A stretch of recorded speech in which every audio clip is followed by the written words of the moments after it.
So let's be real here, guys. The New York Knicks have not had the most amount of success the past couple of decades. It's as simple as that. It seems like we're going in the right direction.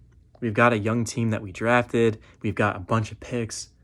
We bring in Jalen Brunson, a good point guard who can hit shots, makes other players better. He's efficient. He's a dog. And then we go backwards. And let me just say, this is in my opinion. If you disagree with me, let me know down below. I'd love to hear your thoughts. The point of this channel is not to get views. It's not to make money. It's to bring the Knicks community together. I know that there's a ton of Knicks fans, but I'm just trying to play my part, bro. And I've got to be real with you. Coach Thibodeau, I've been saying this for months now, but to this point, I just don't see a reasoning to why I want him to stay. The New York Knicks, they had a first-round pick.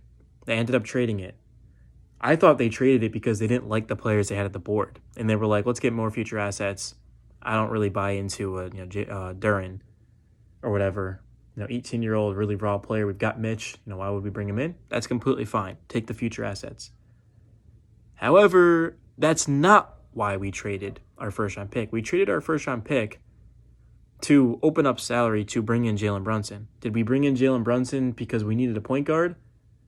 Yes. But it was more so because Coach Thib is trying to win right now. Is Coach Thib trying to win a championship? No. Tell me with a straight face that Coach Thib is trying to win a championship with the New York Knicks right now. He'll tell you he is. But the Knicks are not winning the championship next season. You can't win a championship without a superstar. Name the past couple of championships. This year, Warriors, Steph Curry, Giannis the year before that. And to that point, I don't even remember the order. Oh, yeah, LeBron and AD, Kawhi, and Siakam's wasn't a superstar, but Kawhi Leonard. Do the Knicks have that type of player? Hell no, they don't. But that's why I'm so excited about the Knicks, because we get to see RJ Barrett potentially become that. How are we going to be able to see Obi Toppin, Quentin Grimes, and Miles McBride, and Jericho Sims? Jericho Sims, according to this Knicks reporter that I listened to this morning in an interview, Jericho Sims is not a part of the rotation. This is a guy who was a walking double-double last season, just 23 years old, showed a lot of promise in the summer league. He could be DeAndre Jordan, the Lob City Clipper days. Jericho Sims could legit be an all-star. And you might say, no, he's not. That's fair, but how would we know if he's not in the rotation? He's not playing. That makes literally no sense. We need to seriously start considering that, being in New York, and I mean that in the sense of we're supposed to compete for a championship. We're not the Yankees. We're not the New York Yankees, guys. If we don't win the championship this year, it's not a disappointment. No one expects us to. But we need to get our young guys out there. McBride and Sims won't be in the rotation. We've got Fournier. We've got Derrick Rose, 34 and never available. He's always injured. A healthy Derrick Rose, does he help us win games? Is he a good player? Yeah, sure. So send him. We wouldn't get anything for him, but so send him to a team. Send him to, the Clippers. He can come off their bench and help them win. But the Knicks should not be just keeping out Miles McBride and Jericho Sims out of the rotation. The starting lineup should be Jalen Brunson, Quentin Grimes, RJ Barrett, Obi Toppin, and Mitchell Robinson. Of course, I'd prefer to trade Julius Randle, but we're not giving a pick. I'm not attaching a pick or two to get rid of Randle. If a team's like, here's some expiring contracts for Randle, we'll take them. Be my guest. Approve. I just approved it right here. But I'm not paying a team to take on Randle. I do think Randle averaged 20, 10, and 5 last season. Randle's a good player. He was a second-team All-NBA 2 years ago. He's far from a bad player. But Randle does not fit what we're trying to do. It's not about age. It's about how he plays. Obi Toppin does not need the ball in his hands. Julius Randle, can he impact a team without the ball in his hands? No, he can't. It's as simple as that. Unless the Knicks come out and tell me, look, we're using Randle differently this year. Things will be a lot different. Okay, I'm excited. But the Knicks did not say that. Randle's going to have the ball in his hands 24/7.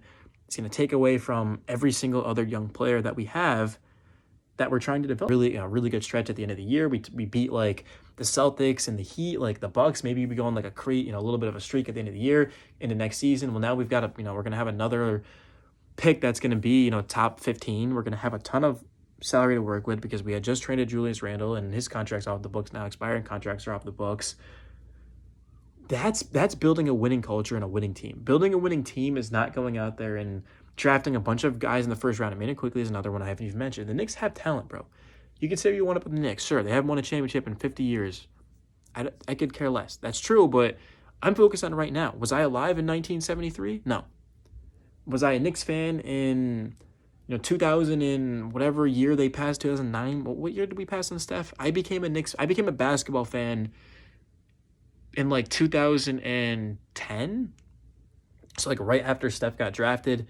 And I've just always been a Knicks fan, man. Obviously, they're my local team and I get MSG, but it's more so just the fact of like, there's really nothing bigger than Madison Square Garden and the New York Knicks. Could you imagine in like 2 to 3 years when we actually roll out a lineup of everyone we drafted and now we're actually a free agent destination because we've got our young players and like someone's like, wait a minute, you guys see that the New York Knicks, they've got all these young talent and all these young players and the picks? I can sign there and be the guy. I can sign there, be the number one option on this team. I've got plenty to work with. That is much more appealing than what we're doing right now. Brunson, like I have nothing against Mitch. I actually like Mitchell Robinson a ton, but I look at this Knicks team and sure, guys, we could be the 6 to 8 seed and be a first round exit, or we could just completely buy into everything we've worked for to get to this point. I feel like we're really trying to speed this up for no reason. I'm telling you guys right now, if we suck at the next 2 to 3 years, but we're playing our young guys, I'm fine with that because eventually things are going to start to click. Eventually, we're going to start to find some guys. The Knicks have some star potential players. Quickly Toppin, I definitely think have star potential. I'm not saying all-star. I mean, they could be damn good players. RJ Barrett, definitely. Mitchell Robinson's still in his mid-20s. Jericho Sims is young. Like, we've got so many guys that I believe in, but I want to actually see them play. And Jalen Brunson can completely still start next to these young guys. But we need to bring in McBride off the bench, bro. And quickly, like, no Derrick Rose, no Fournier. Kemba's gone. Burks is gone, thankfully. But, yeah, guys, it's your boy Nick Steely. I recorded this on my iPhone. If you made it to the end of the video, let me know your thoughts. And actually, I'm gonna leave you a question to see who made it to the end of the video, bro. So, Quentin Grimes. Evaluate his... You guys ever play Madden? You know how it's like normal, star, superstar, X Factor? Where would you rank Quentin Grimes? Would you say he's just like a normal player? Would you say he has star potential? Would you say he has superstar potential? Or would you say he has like MVP type of potential? If you say he has MVP type of potential, I love your enthusiasm. I don't agree with it, but I do think Quentin Grimes has all-star type of potential. I do think that in a couple of seasons, if the Knicks make a deep playoff run, he's going to be a main reason why. His three-point shooting, like I think Quentin Grimes could legit win you a playoff series, like Eastern Conference Finals. I think he's that type of guy. And a lot of people would laugh at that. Like, again, if you're not a Knicks fan, you're going to laugh at that because you don't follow the Knicks every day like me. You don't watch the Knicks every day. You don't live, breathe Knicks basketball. If you do live and breathe Knicks basketball, smash a like on this. Subscribe if you're new. I'll see you in the next one, guys. Peace. Knicks tape.